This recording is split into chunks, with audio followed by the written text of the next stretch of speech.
नमस्कार दोस्तों, ट्रिकी गुरु अमित गुप्ता के YouTube चैनल में आज आपका फिर से स्वागत है। दोस्तों आज मैं आपके लिए फिर से लेकर आ गया हूं यूपीएससी 2017 की परीक्षा में पूछे गए रीजनिंग के टॉप 10 ऐसे प्रश्न जो कि आगामी परीक्षाओं में आपके लिए दिशा निर्देशन कर सकते हैं। तो इन सभी 10 प्रश्नों को हम देखेंगे बिल्कुल ट्रिकी अप्रोच के साथ, और ये हमारा इस क्रम में 10वां भाग है। अगर आपको दरोगा बनना है तो लेटेस्ट पैटर्न के प्रश्नों को आपको जरूर देखना चाहिए। तो आइए हम शुरू करते हैं और देखते हैं यह पहला प्रश्न। तो इसमें पूछा जा रहा है कि प्रश्नवाचक चिन्ह के स्थान पर क्या आएगा, यानी कि समरूपता का यह प्रश्न है। तो जरा दिमाग लगाइए, अगर आपको वीडियो का पूरा आनंद लेना है, पूरा लाभ लेना है, तो जो ही मैं प्रश्न आपके सामने स्क्रीन पे ऊपर लाऊं त्यों ही आप वीडियो को पॉज करके रोक दीजिए और खुद से उत्तर देने का प्रयास करिए। और इसके लिए आप अधिक से अधिक 15 सेकेंड, 20 सेकेंड, 30 सेकेंड जैसा प्रश्न हो लीजिए और रफ और पेन अपने पास में रखिए और सॉल्व करने की कोशिश करिए। और 30 सेकेंड के अंदर सॉल्व नहीं हो पाते तब जाके वीडियो को आगे बढ़ाया करिए। अगर आप यूपीएससी की तैयारी करते हैं तो यूपीएससी की तैयारी बिल्कुल आसान है। सिर्फ एक ही परीक्षा है, न मेंस है न इंटरव्यू है, और आराम से आप यूपीएससी बन सकते हैं। और इस बार जितना पद आपकी भर्ती में है 2021 में, उतना पद कभी भी अब तक नहीं रहा है। और अगर ये भर्ती चूक गए तो फिर पता नहीं 5 साल बाद कि 6 साल बाद, 10 साल बाद कब वैकेंसी दोबारा आएगी, कहा नहीं जा सकता है। तो इस प्रश्न को देखिए, यहां पर अगर हम इसे अंक में बदल दे तो ये है 2 नंबर पे आता है और ये आता है 5 नंबर पे। तो 2 को देखा जाए तो 2 का अगर वर्ग करते 2 दूना के 4 तो डी आता है 4 नंबर पे। 5 का वर्ग किया जाए 50 25 तो वाई आता है 25 नंबर पर। यानी इसमें थोड़ा सा काम ज्यादा कर दिया है, यानी इस संख्या का ये वर्ग है यहाँ पे, इस संख्या का वर्ग यहाँ पर है। तो फिर से सी आता है 3 नंबर पर, तो तितली के 9, लेकिन 9 नहीं लिखेंगे बल्कि 9 नंबर पे आता है आई। उसी तरह से 4 का वर्ग करेंगे क्योंकि डी 4 नंबर पे आता है, तो 4 चौके 16, लेकिन 16 नंबर पे क्या आता है, 16 नहीं लिखेंगे बल्कि 16 नंबर पे पी आता है, तो पी लिख देंगे। तो आई पी हमारा आंसर हो जाएगा जो कि विकल्प बी में है। और इससे हमें यह पता चलता है कि अक्षरों की संगत संख्या, यानी कौन सा अक्षर किस संख्या पर है, आपको एकदम मुंह रटा होना चाहिए अगर आप अपनी स्पीड बढ़ाना चाहते हैं। उसी तरह से जैसे मैथ में आपको 10 तक का घन, 20 तक का वर्ग, ये सब कुछ याद होना चाहिए, उसी तरह से अंग्रेजी में रीजनिंग के लिए आपको अंग्रेजी वर्णमाला का क्रम याद होना चाहिए। अब इस प्रश्न में हमें बताना है कि जो भिन्न हो, यानी हमें अलग छांटना है। नॉन वर्बल रीजनिंग का प्रश्न है, अलग छांटने वाला। इसमें आपको अलग छांटना है कि कौन सा दिए गए प्रश्नों में से, चित्रों में से कौन सा अलग है। यानी इतनी आकृति ये एक है, इसमें वर्ग नहीं दिया है, लेकिन मैं आपको सुविधा के लिए वर्ग बना देता हूं। ये एक वर्ग है, यानी एक ये वर्ग है, एक ये है, एक ये है। 4 में 5 विकल्प नहीं है, लेकिन आपको इनमें से बताना, यानी कि देखिए चौथा वाला जो दिया इसको आपको कोई प्रश्न से मतलब ही नहीं है, आपको चौथा को टिक ही नहीं करना है। चौथा एक क्रम स्थापित करने के लिए दे दिया गया है ताकि आप पैटर्न आसानी से पकड़ ले जाए। तो ध्यान से देखेंगे तो इसका भी शीर्ष भाग यानी इशारा दाएं साइड में है, इसका भी इशारा दाएं साइड में है, और इसका चौखीला भाग यानी शीर्ष भाग भी दाएं साइड में, यानी सबका शीर्ष भाग यानी कि दाएं साइड में ही है। अब इसका भी शीर्ष भाग नीचे, अब इसको भी कह सकते हैं कि रामायण महाभारत का अगर तीर है तो ये भी नीचे की तरफ जा रहा है, और इसका भी चौखीला भाग नीचे ही है, यानी सबका भाग नीचे की तरफ जा रहा है। उसी तरह से इसको हम लोग छोड़ दे रहे हैं, ये तो हमारा आंसर है ही नहीं, फिर भी देखिए ये भी ऊपर की तरफ जा रहा है, ये भी, इसका भी शीर्ष भाग ऊपर, इसका भी शीर्ष भाग ऊपर, ये भी दाएं, ये भी दाएं, ये भी, यानी सारे के सारे एक दिशा में। हमारा आंसर 3 है क्योंकि ये इधर जाता हुआ लग रहा है, ये इधर जाता हुआ लग रहा है कि इसका शीर्ष भाग ठीक इसके अपोजिट उल्टा है, यानी यही हमारा आंसर 3 नंबर हो जाता है। और 3 किस विकल्प में है, तो विकल्प ए में है, तो हमारा आंसर हो जाता है ए। अब देखिए अगला प्रश्न है ब्लड रिलेशन का। विक्रम ने वेधा से कहा मैं, तो मैं की जगह पे आता है वाक्य को कहने वाला। तो वाक्य को कहने वाला कौन है, विक्रम ने वेधा से कहा, यानी विक्रम, यानी कि मैं की जगह पे कौन आएगा, तो याद रखिएगा विक्रम आएगा। अगर आपको रक्त संबंध के प्रश्नों को सॉल्व करने में दिक्कत होती हो तो रक्त संबंध के ऊपर मेरा पूरा प्लेलिस्ट है, आप उसे देख लेंगे तो रक्त संबंध के प्रश्नों में किसी प्रकार की आपको दिक्कत नहीं आने वाली है, वो चाहे किसी भी कैटेगरी का प्रश्न रहे। तो मैं की जगह पर, और अब विक्रम निवेदा से कहा मैं का मतलब विक्रम कल समुद्र तट पर जिस लड़के से मिला, जिस भी लड़के से मिला वह, जिस लड़के से मिला वह का मतलब आप वाक्य पढ़ेंगे तो समझ में आ जाएगा। मैं कल समुद्र तट पे जिस लड़के से मिला वह का मतलब वह लड़के की बात कर रहा है, यानी कि वह के स्थान पे कौन आएगा, तो ये लड़का आएगा, याद रखिएगा ये बात। वह मेरी, तो मेरी याद रखिए, हमेशा मेरी किसके लिए आता है, वाक्य को कहने वाला।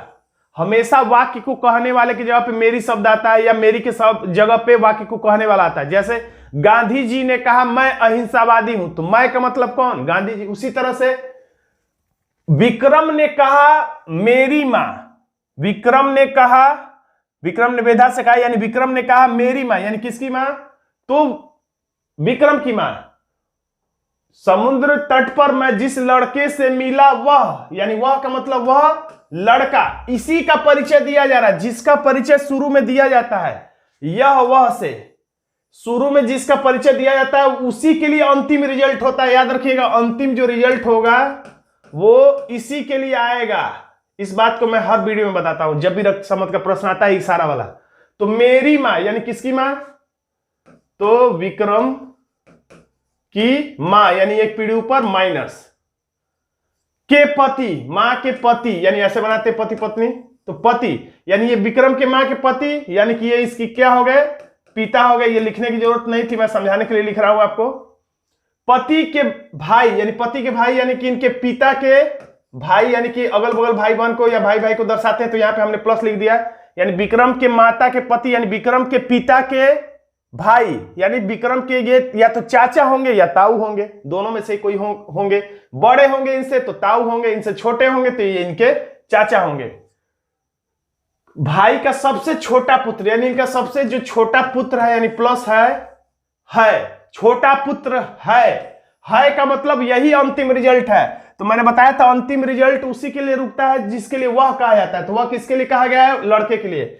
विक्रम के माता के पति के भाई का लड़का है कौन है, तो वह का मतलब यही जिस लड़के का परिचय दिया जा रहा है, यानी यहीं पे आ जाएगा ये लड़का। मैं बार बार बताता हूं, वह के लिए अंतिम रिजल्ट आता है तो लड़का। प्रश्न क्या पूछा जा रहा है, लड़के का, तो मैं बताता हूं जिसके लिए जिस नाम के आगे का लिखा रहा है उसी को बताना होता है कि वह कौन है। जिस नाम के आगे का लिखा हो तो इसी नाम के आगे का लिखा हो, तो इसी लड़के को बताना है ये कौन है, किसके हिसाब से, विक्रम के हिसाब से। तो विक्रम के एकदम अगल बगल में है तो भाई होगा, लेकिन इसके पिता के भाई का लड़का है, यानी कि चचेरा भाई है, यानी हमारा आंसर हो जाएगा सी।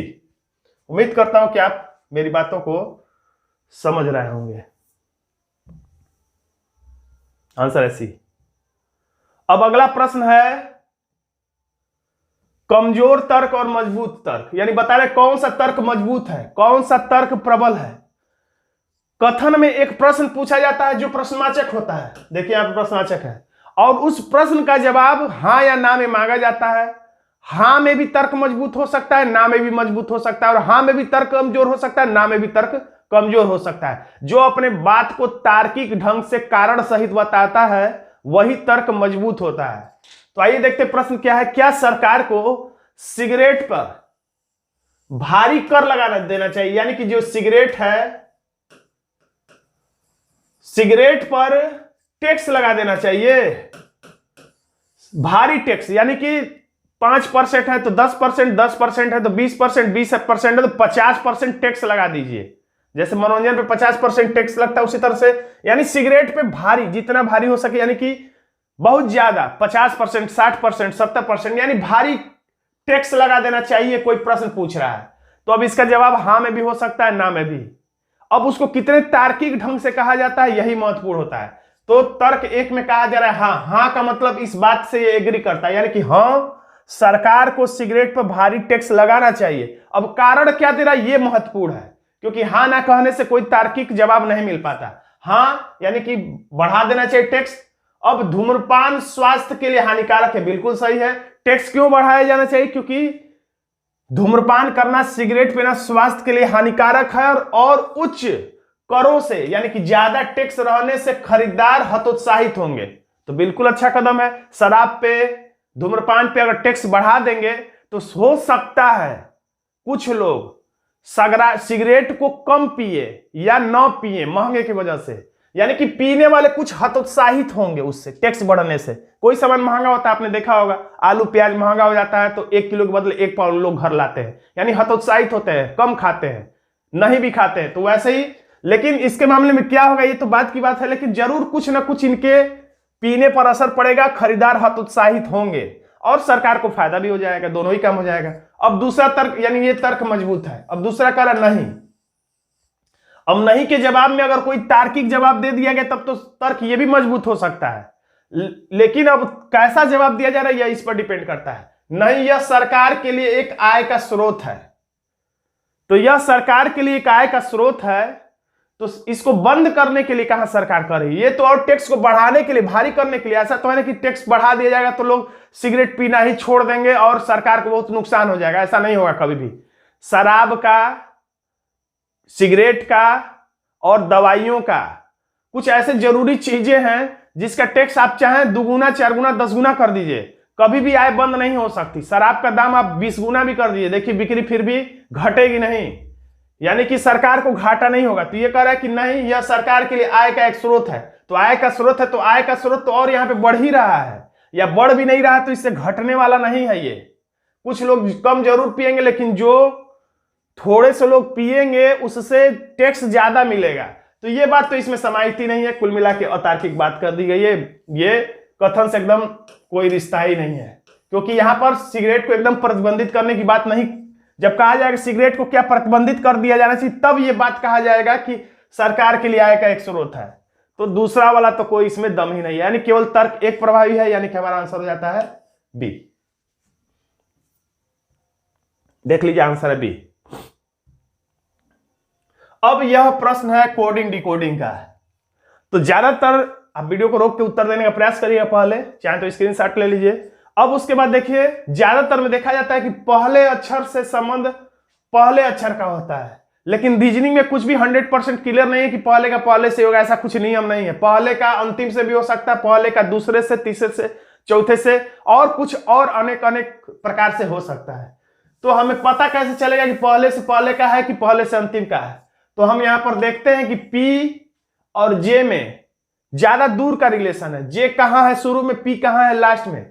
लेकिन अगर हम ध्यान से देखें तो P और R में उतना दूर का रिलेशन नहीं है, J के अपेक्षा काफी निकट का रिलेशन है। P के कितने देर बाद, जहां से चलते हैं वहां से छोड़कर जहां पहुंचते हैं उसको लेकर गिने, तो P के बाद Q R, यानी कि कितना हो रहा है, तो +2 हुआ। अब R से, अब यानी कि लास्ट से शुरू कर रहा है, तो हम लोग R के बदले में अगर L को देखें तो R के बाद L नहीं आता, यानी कि कहीं ना कहीं ये माइनस में है। तो आप L से R को देख लीजिए, L से R को देखेंगे तो आपको प्लस में समझ में आएगा, लेकिन ये माइनस में है। L के बाद M N O P Q R, यानी कि कितने का अंतर है, -6 का। यानी कि ऐसे भी देख सकते हैं कि R 18 पे आता है, L 12 पे आता है, 18 में से 12 निकाल देंगे तो आ जाएगा 6, यानी कि -6 हो रहा है। अब उसके बाद अगर देखें O तीसरा अक्षर और इधर तीसरा अक्षर R, तो O में जोड़ने पर R आएगा, घटने पर नहीं। तो O के बाद P Q R, यानी कि +3। तो अब पूरी राम कहानी आपको नहीं देखना है कि यहां से लेके पूरा यहां तक आप देखते जाइए, तब तक आपको हो सकता है 2 मिनट लग जाए। ऐसा आपको नहीं करना, क्योंकि लिख के उत्तर नहीं बताना है। लिखित परीक्षा कहा जाता है, लेकिन लिखित नहीं है, बहुविकल्पीय प्रश्न होता है और आपको केवल एक आंसर को टिक करना होता है। तो आपको पूरा लगाने की जरूरत नहीं है, आप इतने से आराम से उत्तर तक पहुंच सकेंगे। तो अब हम लोग देखते हैं, सबसे पहले क्या करना है, शुरू वाले को लास्ट में ले जाना है और +2 करना है। यानी P है तो कितना हो जाएगा, Q R, लेकिन शुरू में नहीं बल्कि लास्ट में। अब -6 करना है, यानी कि A में से 6 घटा देना है पीछे से, तो पीछे से 6 घटाएंगे तो कितना हो जाएगा। तो आप चाहें तो प्लस में अगर चेक करना चाहते हैं तो विकल्प से चेक कर देखिए, या तो लास्ट में U है, U है, U है, या तो R है। वैसे तो सर्वनिष्ठ विधि करा कि ज्यादातर में जो है वही आंसर होता है, यानी U ही होगा, लेकिन फिर भी आप U से 6 बढ़ के देख लीजिए। अगर आपको माइनस नहीं करने का मन है तब आप प्लस ही करना चाहते हैं, क्योंकि माइनस में जाने में दिक्कत होती है। तो R से देखिए S T U V W X आ जाए, जबकि यहां पर X नहीं है। अब U से पढ़ कर देखिए A तक, U है तो V W X Y Z A, देखिए ऐसे u है तो v w x y z 5 हो गया, और यहाँ पे a आके 6 हो जाएगा, यानी कि यहाँ पे 6 है, यानी कि लास्ट में u ही आएगा। इससे ये हमें पता चल गया कि लास्ट में ur रहेगा। ur रहेगा का मतलब ru नहीं रहेगा, यानी कि हमारा आंसर कभी c नहीं हो पाएगा। अब हम r में क्या करेंगे, r को लास्ट में लाने के लिए तो +3 करेंगे, तो r है तो stu, यानी कि u आएगा इसके बाद। तो ur से पहले u, और किसमें ur से पहले इसमें भी u नहीं है, ur से पहले इसमें भी u नहीं है, और ur से पहले केवल इसी में u है, इसलिए हमारा आंसर अब मिल चुका है। आंसर हो गया डी। देखिए आंसर डी है। अब ये देखिए प्रश्न, ये थोड़ा सा यूपीएसआई टाइप का है, अलग टाइप का है, तो ऐसे प्रश्न भी आपको अलग तरह के देखने को मिलेंगे, तो आप संभल के रहिएगा, ऐसे प्रश्नों से डरिएगा मत कि कुछ अलग सा किया आ गया। यानी अगर आपके परीक्षा में कुछ ऐसा प्रश्न आ गया जैसा प्रश्न आपने कभी भी सॉल्व नहीं किया है, जो कि यूपीएसआई की परीक्षा में निश्चित रूप से कुछ प्रश्न ऐसे आएंगे जो आप कभी भी ऐसे प्रश्न को सॉल्व नहीं किए होंगे, लेकिन जितना भी आपने रीजनिंग पढ़ा है उससे सहायता लेकर आप उस प्रश्न पर टूट पड़िएगा और हारिएगा मत, और जब सॉल्व करेंगे तो वो प्रश्न आपको एकदम आसान हो जाएगा। पहले डर जाएंगे तो आपको प्रश्न कठिन लगेगा। कुछ भी नया प्रश्न दिख जाए कभी भी, तो एक बार उसे ध्यान से देखिए, पढ़िए, उसके बाद कोशिश करिए उसे सॉल्व करने का, प्रश्न आपके लिए आसान हो जाएगा। अब यहां पर लिख रहा है निम्नलिखित कथनों की जांच करें। मैं सोमवार से शुक्रवार काम करता हूं, तो ज्यादातर प्राइवेट नौकरियों में ऐसा होता है कि सोमवार से शुक्रवार ही तक काम होता है, यानी शनिवार और प्लस रविवार को छुट्टी रहती ही है, तो उस दिन काम नहीं करना पड़ता है। तो कॉमन बात है, इसलिए दिमाग में बैठाने में भी कोई दिक्कत नहीं है। फिर उसके बाद मैं शनिवार और रविवार को काम नहीं करता, तो वही बात है, सोमवार से शुक्रवार तक अगर तुम काम करते हो तो यानी कि शनिवार रविवार को काम नहीं करते हो। एक ही बात में दोनों बातें छुपी हुई है, यानी ये दोनों ही बातें आपके दिमाग में आसानी से चली गई होंगी। अब इसमें कह रहा मैं सार्वजनिक छुट्टियों पर काम नहीं करता, तो ये भी कॉमन बात है, यानी सार्वजनिक जो छुट्टी रहता है उस पर तो कोई काम नहीं करता है, तो ये भी काम नहीं करता है, ये भी इसके दिन छुट्टी ही मनाता है, तो ये भी कॉमन बात है, तो ये भी दिमाग में आपके चला गया। यानी कि ये तीनों ही बातें कॉमन हो गई कि सार्वजनिक दिनों के जो छुट्टी के दिन होते हैं उस पर ये काम नहीं करता, और शनिवार रविवार को काम क्यों करेगा, उस दिन तो छुट्टी रहती है, यानी कि वो केवल सोमवार से लेकर शुक्रवार तक ही काम करता है। अब कह रहा है प्रश्न, अगर मैं आज छुट्टी पर हूं, यानी अगर वो आज छुट्टी पर है तो क्या हो सकता है, या तो हो सकता है कि शनिवार हो या रविवार हो या कोई सार्वजनिक अवकाश का दिन हो, क्योंकि उसी दिन बस ये काम नहीं करता है, और कोई स्वास्थ्य के लिए बीमार पड़ गया ऐसा कुछ जानकारी इसमें दे नहीं रहा है। तो विकल्प से देखते हैं, आज मंगलवार है तो मंगलवार को ये क्यों छुट्टी मनाया गया, नहीं होगा। आज स्वतंत्रता दिवस है, ये हो सकता है। अब हम लोग आगे भी विकल्प को पढ़ना जरूरी है। आज मेरा जन्मदिन है तो जन्मदिन से कोई मतलब नहीं, ऑफिस से आने के बाद भी जन्मदिन मनाया जा सकता है, तो ये छुट्टी नहीं मनाएगा, क्योंकि खैर यहाँ पे कह रहा है कि ये केवल सार्वजनिक छुट्टियों के दिन पर और शनिवार रविवार को ही छुट्टी मनाता है। जन्मदिन के बारे में कोई उल्लेख नहीं कि छुट्टी मनाएगा कि नहीं, इसलिए ये भी नहीं होगा। आज मेरी तबीयत ठीक नहीं, देखिए बात आखिर में आई गई, तबीयत ठीक न होने के बावजूद भी वो ऑफिस यानी जाता है, क्योंकि यहाँ पर जिक्र नहीं किया गया। अगर नहीं भी जाता हो तो यहाँ पे खैर जिक्र नहीं किया गया कि जब तबीयत खराब होती है या जन्मदिन होता है तो वो छुट्टी मनाता है कि नहीं मनाता, इसके बारे में जिक्र नहीं है, तो इसके बारे में हम लोग नहीं कह सकते। हो सकता है तबीयत खराब होने के बाद भी दवा खाकर वो चला जाता हो या जन्मदिन रात को आकर मनाता हो, तो ये लेकिन कह सकते क्योंकि ये जानकारी दी गई कि सार्वजनिक छुट्टियों के दिन वह ऑफिस नहीं जाता, यानी कि वो छुट्टी मनाता है। तो यही, अगर वो घर पे है तो जरूर इनमें से विकल्पों में से यही सही हमें प्रतीत होता है, तो हम आंसर टिक कर देंगे परीक्षा में विकल्प बी को, जो कि विकल्प ए में है। अब ये बेहद आसान सा प्रश्न है जो हमें अलग छांटना है, तो इसमें हम आराम से छांट सकते हैं गुर्दा। गुर्दा का मतलब क्या होता है, किडनी। तो कोई किडनी हो या आंतें हो या फेफड़े हो, ये सारे शरीर के भीतर होते हैं, और आंखें हमें शरीर के हमारी बाहर होती हैं, तो हमारा आंसर हो जाता है ए।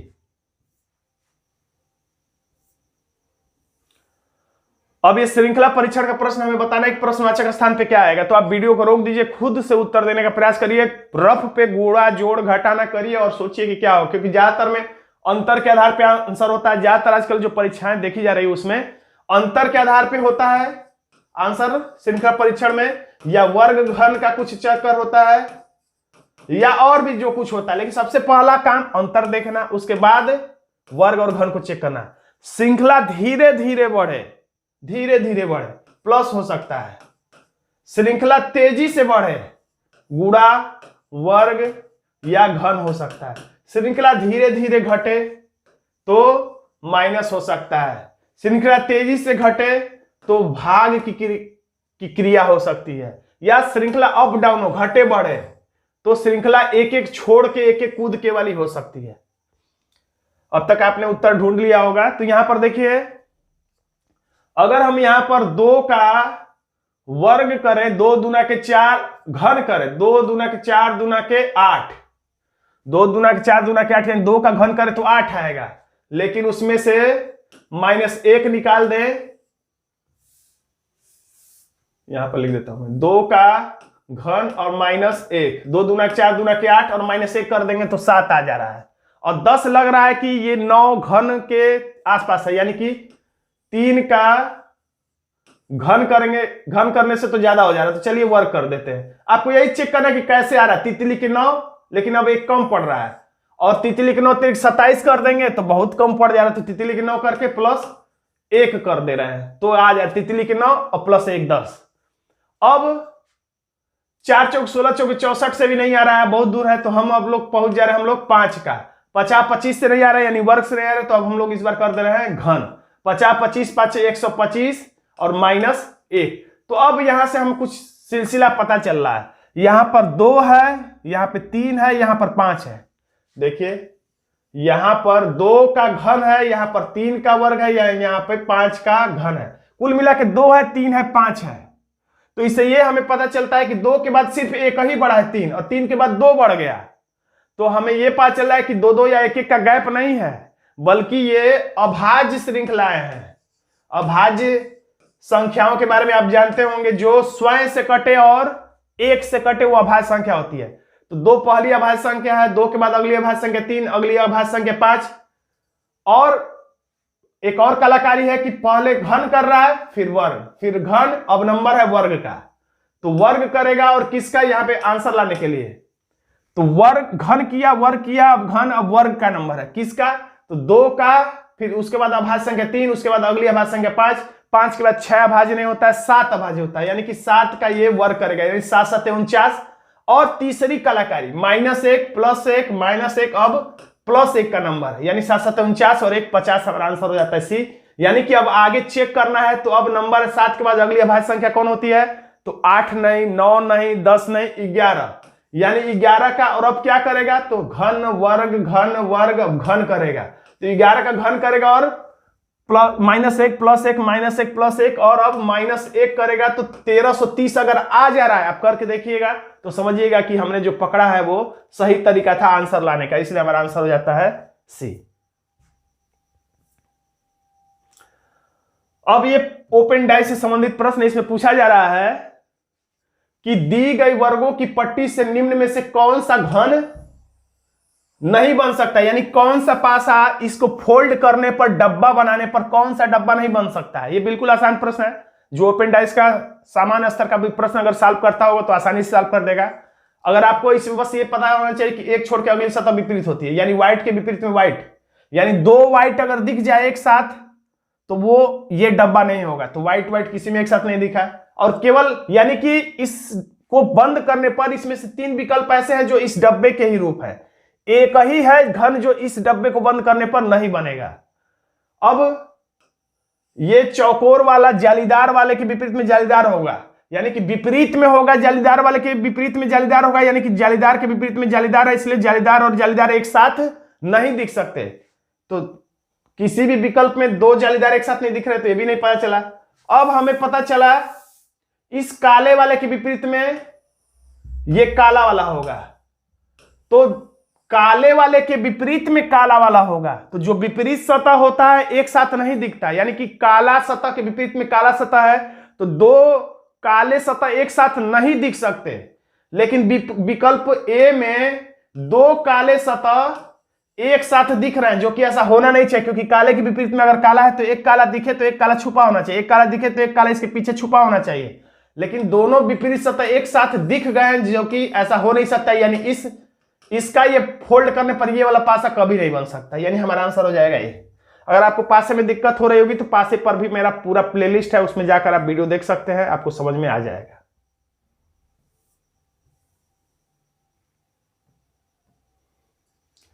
अब ये न्याय वाक्य का प्रश्न, ऊपर का प्रश्न क्या क्या लंबा चौड़ा पूछता है वो सब मैं काट दिया हूं, बस आपको यहाँ पे मेन चीज है कि कथन क्या है। ये न्याय वाक्य का प्रश्न है। तो सभी कैमरे टीवी हैं, तो जब भी बोलता है सभी, तो हम लोग ऐसा चित्र बनाते हैं, भीतर वाले वृत्त में सभी के आगे लिखा हुआ शब्द लिखते हैं, सभी कैमरे क्या है, टीवी है। अब कुछ कैमरे मोबाइल है, यानी कि कैमरा ये है, ये वाला, कुछ कैमरा मोबाइल है, तो कुछ कैमरे का भाग ऐसे हम लोग घेर देते हैं मोबाइल से। अगर कोई दिक्कत होगी इस प्रश्न में या किसी भी प्रश्न में तो आप कमेंट बॉक्स में लिखिएगा। अब निष्कर्ष चेक करते हैं। कुछ मोबाइल टीवी है, किसकी बात कर रहा है, मोबाइल की और टीवी की, यानी कि मोबाइल ये है, ये वाला वृत्त, और टीवी ये है, यानी इस वृत्त की और इस वृत्त की। तो कह रहा है कुछ मोबाइल टीवी, तो सही बात है, इतना कुछ भाग जो है ये कुछ मोबाइल का हिस्सा टीवी है, तो बिल्कुल सही है। दूसरा सभी मोबाइल टीवी है, किसकी बात कर रहे, मोबाइल की और टीवी की, मोबाइल और टीवी कह रहा है सभी मोबाइल टीवी, जबकि ऐसा नहीं बल्कि कुछ ही मोबाइल टीवी अभी सही किया गया हम लोगों के द्वारा। मोबाइल और टीवी में ऐसा कुछ वाला संबंध है, अगर सभी वाला होता तो ऐसे बनता, सभी मोबाइल भीतर होता और टीवी बाहर होता, तब सभी मोबाइल और टीवी वाला निष्कर्ष बनता। इसलिए हमारा दूसरा वाला निष्कर्ष क्या हो जाता है, जो होना चाहिए वही हो जाता है, यानी गलत हो जाता है। इसलिए हमारा आंसर हो जाता है विकल्प बी, केवल निष्कर्ष एक अनुसरण करता है। तो दोस्तों आज का ये छोटा सा वीडियो आपको कैसा लगा कमेंट बॉक्स में जरूर लिखिएगा। वीडियो अच्छा लगा तो वीडियो को लाइक कर दीजिएगा, इसे अपने दोस्तों में शेयर कर दीजिएगा, और अभी तक आपने हमारे चैनल को सब्सक्राइब नहीं किया है तो सब्सक्राइब जरूर कर लीजिएगा, खास तौर से यूपीएससी की तैयारी करने वाले छात्र। धन्यवाद दोस्तों।